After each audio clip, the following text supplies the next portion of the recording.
Abram a Bíblia em Romanos capítulo 8, verso 7. O que diz aí? Exatamente. E o que é alguma coisa que esteja sujeito à lei de Deus? É a capacidade que o indivíduo tem de avaliar se aquilo de fato corresponde com a Escritura, com a verdade, a qual ele deve se submeter a ela. Então, você olha esse tipo de coisa, mas a mente carnal, ela é inimiga de Deus. Ela é racional, mas ela não consegue de forma alguma mostrar a veracidade dos fatos que estão à sua volta. O homem espiritual julga todas as coisas. As Escrituras dizem que o pensamento nosso deve ser levado cativo à presença de Deus. Abram a Bíblia em 2 Coríntios capítulo 10, versos... Deixa eu ver aqui. Capítulo 10, 5. Ou seja, o apóstolo Paulo está dizendo que toda a razão da vida daquele que é cristão, servo de Deus, deve estar cativa em quem? Em Cristo. Sujeita a Cristo, submissa a Cristo. Então, a razão iluminada pelo Espírito Santo, mediante a palavra de Deus, ela é apta para fazer o quê? Para considerar, para julgar as coisas à luz do quê? Da palavra de Deus. A palavra de Deus é o fundamento através do qual a igreja permanece em pé ou cai. Segundo as normas da boa necessidade, nós precisamos da Escritura Sagrada para que a partir dela nós avaliemos as coisas à nossa volta, ok? As Escrituras Sagradas, elas ordenam o julgamento. Nós vemos isso claramente em vários textos bíblicos. E por que eu estou falando isso? Primeiro, porque isso aqui faz parte da minha aula, ok? Entender a razão e a fé como coisas que caminham juntos.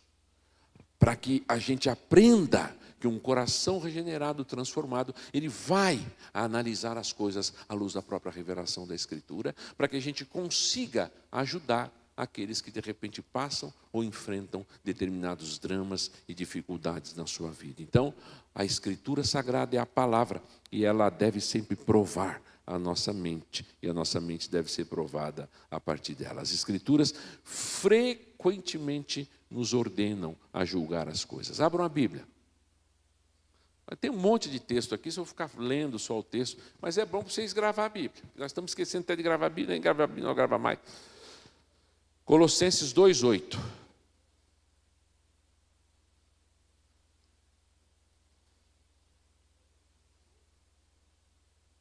Então, as Escrituras frequentemente ordenam o julgamento.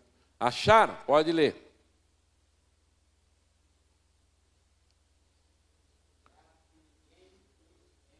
Colossenses 2:8. Pode ler já. Cuidado que ninguém venha jogar um laço em vocês. Enredar aí é isso. Era uma rede, na verdade, uma arapuca utilizada pelos caçadores da época. Eles armavam a arapuca, então um animalzinho entrava lá, não tinha como escapar.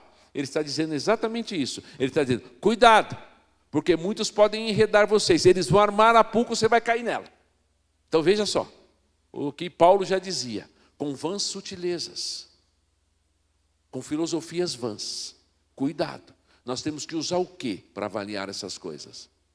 A razão, a capacidade que Deus deu a vocês para que vocês avaliem se essas coisas são verdade ou se elas não são. Existem muitas coisas presentes na nossa sociedade que são vãs filosofias, que são mentiras, que são enganos. E cabe a nós não nos dobrar diante de tudo e diante de todas as propostas motivacionais que a gente escuta, mas diante da Escritura, da palavra, da verdade de Deus. Ok? Tem vários textos, mas uma outra coisa. O que confirma esse ordenamento da Escritura como usar a nossa habilidade para julgar as coisas? Nós temos exemplos bíblicos disso, irmãos. Abram a Bíblia, lá em Atos capítulo 17, verso 11.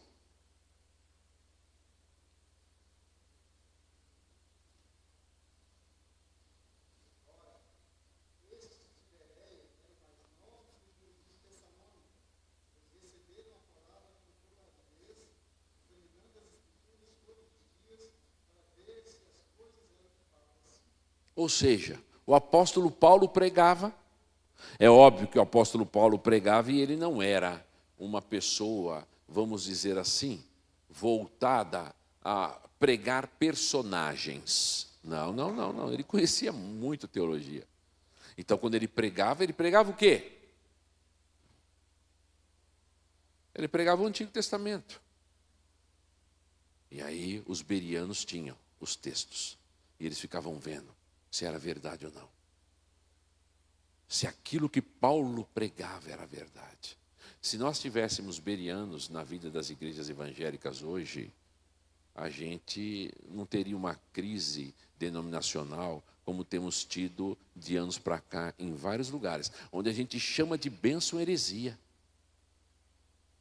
Heresia, a gente diz que é bênção. O cara pregou uma mensagem falando dos nossos dramas, das nossas dificuldades. Cristo nem aparece. Cristo ficou lá atrás. Mas diz, que bênção esse homem na minha vida. Não sei que desgraça é essa. Se Cristo não aparece, se o Redentor não aparece, então é bênção. É umas coisas assim que a gente tem que tomar muito cuidado. Porque a mensagem da Escritura é cristocêntrica. Paulo pregava, e os de Bereia analisavam os textos. É verdade o que ele está falando. Já pensou? Que top!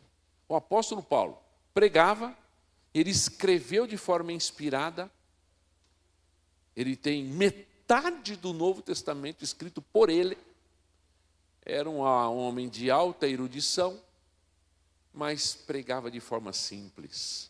É interessante isso. Ele sabia muita coisa, teologicamente. Mas as coisas da revelação, que foi dada a ele no terceiro céu, ele nunca falou sobre elas. Ou vocês se esqueceram disso?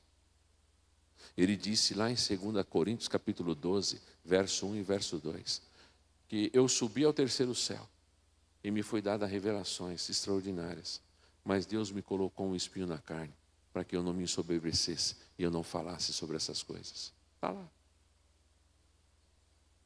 Diferentemente do Apocalipse de João.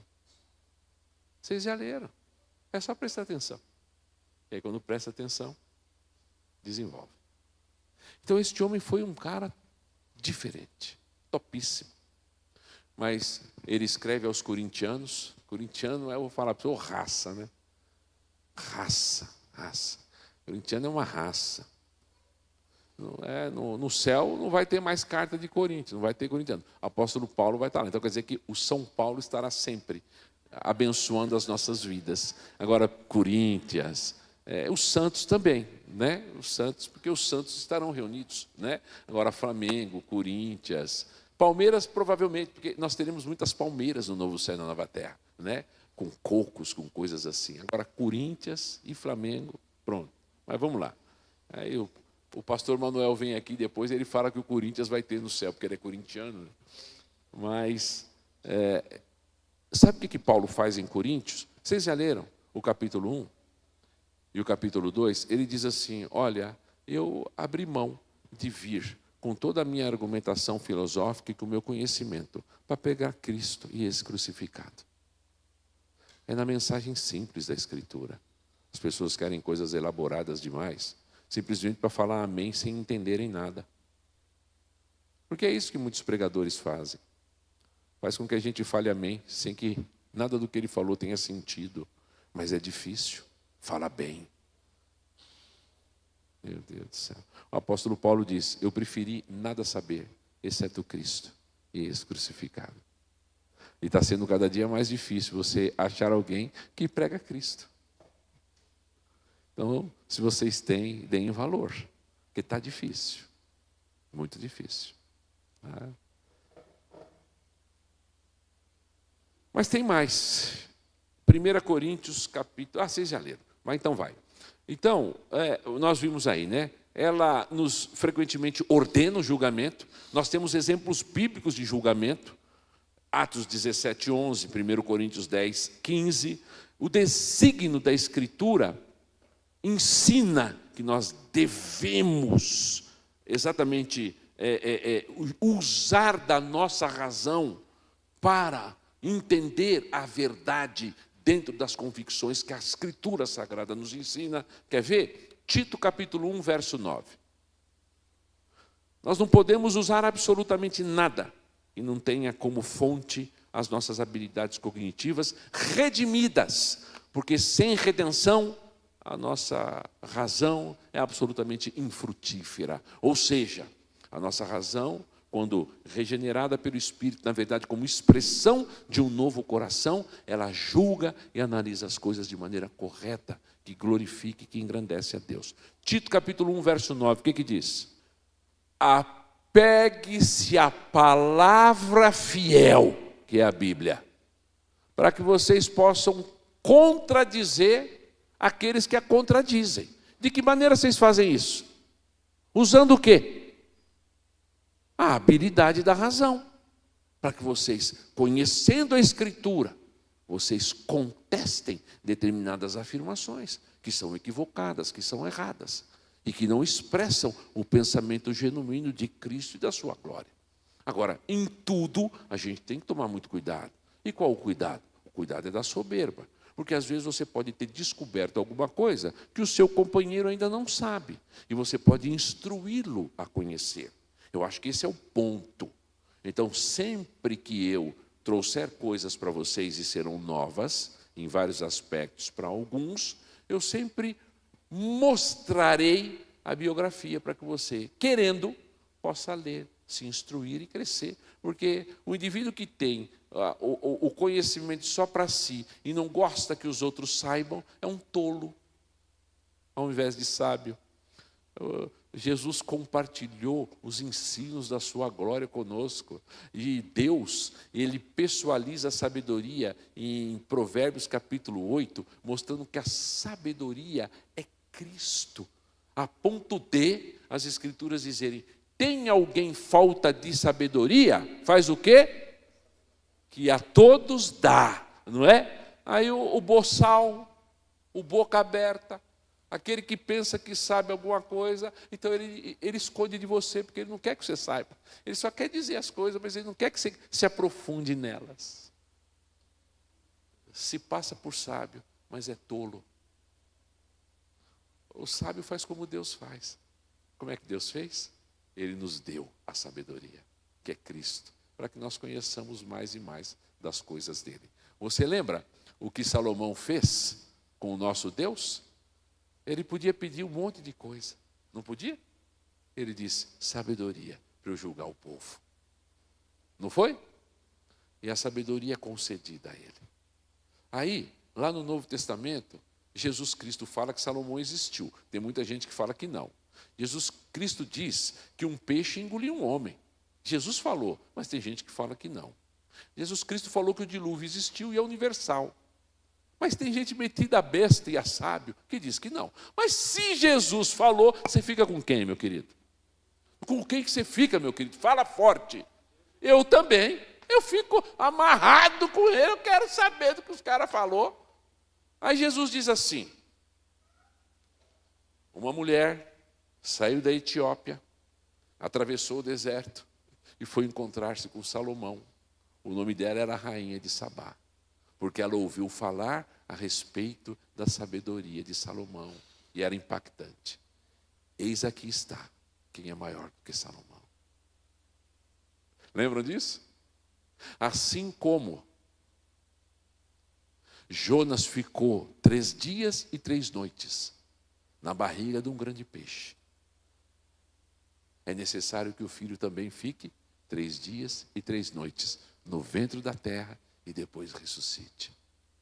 Ele está dizendo que ele é mais sábio do que Salomão. Ele está dizendo que a situação de Jonas apontava para a grande ressurreição dele. Só que a gente só vê Jonas no ventre da baleia. Eu acho que era uma baleia, não está escrito, mas não tem bicho maior do que baleia. Vai falar outra coisa? Fala o que você quiser. Ah, é um grande peixe. Então fala um grande peixe que é do tamanho do ajubarte aí para mim. Fala para mim, que eu quero saber. Aí você vai assistir o filme do Jason Statham, que fula lá do ultra tubarão. Aí você vai dizer que é aquilo. Ah, para.